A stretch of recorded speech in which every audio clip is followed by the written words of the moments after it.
classification. He's gonna be afforded every opportunity to interview and do that, and if he has all the qualifications that are required, he absolutely will be returned back to our employee. Well, here's where I'm getting at.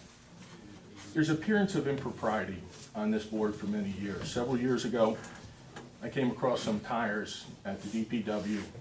Larry Romali, the mayor at the time's name, were on there. I followed through with it. What I found out was it was ordered directly through the purchase order system, the DPW. The invoice said the town, there was no tax on it.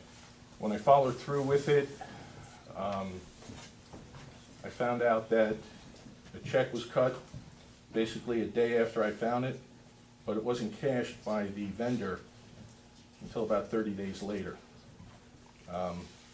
I wrote Matthews about it. I never heard back from anyone here. And it just didn't seem right. Now, I see what's happening with Tim Wamba, and this all comes together, and I see a government agency tell me, or tell the public, that you guys manufactured evidence in a tainted and biased investigation. You have a man who I think has served very honorably here, and you've attacked him, according to this document. Now I see this public employee, servant down here at the DPW, and I see him get fired because we're in an economic crisis. But I come to find out that he tried to unionize a little while ago. And there seems to be a pattern here of retaliation and non-accountability. This is what I'm getting at. This thing has gotten out of control.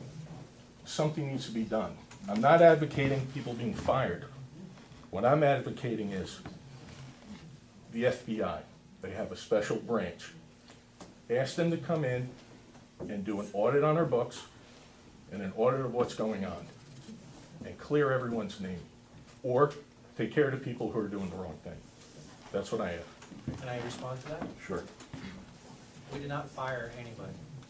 We did not do a layoff because of the economy or money, as you keep insinuating. And honestly, I understand your concern, and I take offense to that, because that is not what we did. We just, please hear me out. I heard you out. We simply did an analyzation of what it cost to have a mechanic versus the repair work that was being done versus what it would cost to have that work done by an outside source. I believe, and I can't answer for the other four, but I will answer for myself, when I had a vote on that decision to have a workforce reduction, that is the information that I relied upon to make my vote. I did vote yes to have the workforce reduction. It's no secret, it was all done in a public forum. As far as the union is concerned, what you just said to me is total news to me. This township was never notified of anybody trying to form a union. We were never notified by any union that that was happening, nothing. So what you're saying basically is totally news to me. I don't believe the other four, they're saying no, ever heard of that either. So I don't see where that pertains. I'm not trying to put any discredibility to what you're saying to us, but I don't know that to be fact, because that has never, ever come in front of this township committee at all.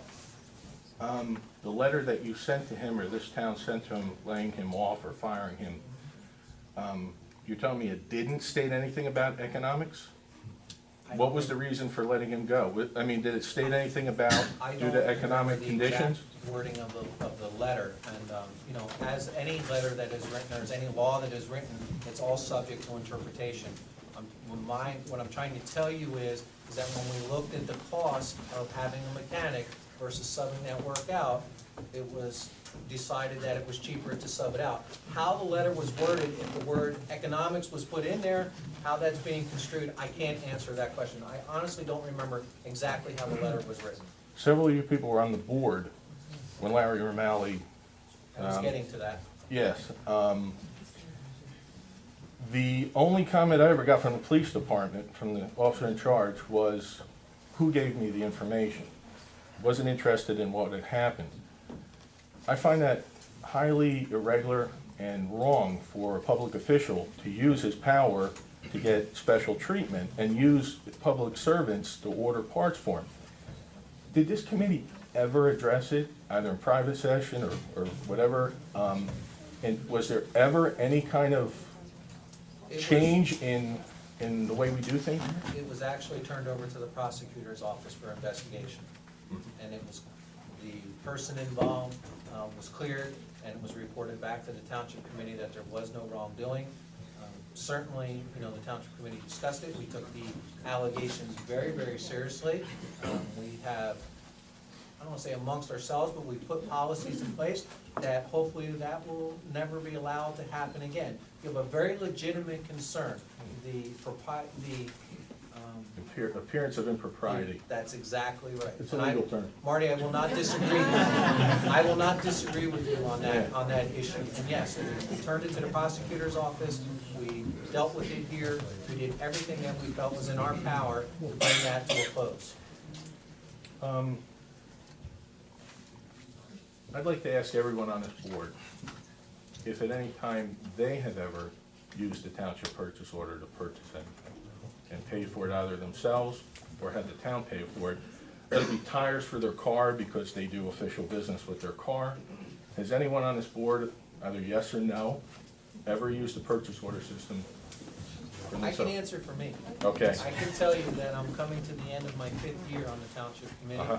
I have never, ever received any money, check, purchase order, anything from the township committee besides my paycheck that I get once a month from the township committee. And for those wondering, I have nothing to hide. My paycheck for what I do here is $289 a month, I believe is my net pay. I don't have, I can honestly say that for myself.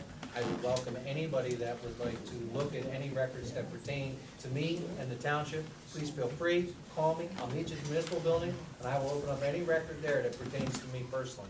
That's how strongly I feel about that. Well, I'll tell you what I'd like to see. I'd like to see an agency come in here and do an independent audit. That's done every year, Mr. Burkholm. No, specifically on all the purchase orders. It's done every year. Okay. It's done every year. Then I'd like the vendors to be subpoenaed for their purchase orders and see if they match up. That's what I'd like to see.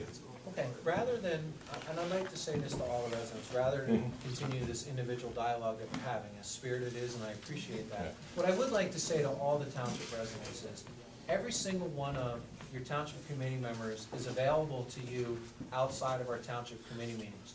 All of our home phone numbers are published in the township directory. I would strongly encourage you, Marty, you included, if there are issues like this that you want to get some answers to, or you want to talk about a township committee member about, please feel free to call us and discuss these issues. There's nothing that precludes us from having a one-on-one conversation with a resident, as long as what we're disclosing to you is public information. I would strongly encourage everybody here, as I have done in the last 5 years that I've been on this township committee, reach out to us and talk to us. I know sometimes when we sit up here, we may seem a little mechanicalized, and I apologize for that. It's kind of hard in this forum sometimes to have exactly this type of one-on-one dialogue, and I hope that we've answered your questions, and I take your comments I have with all one due more respect. comment, very quickly. Please. Based on all the things that I've seen, and once again, the definitely strong appearance of impropriety with Tim Wamba, I think it would be best for this town and this committee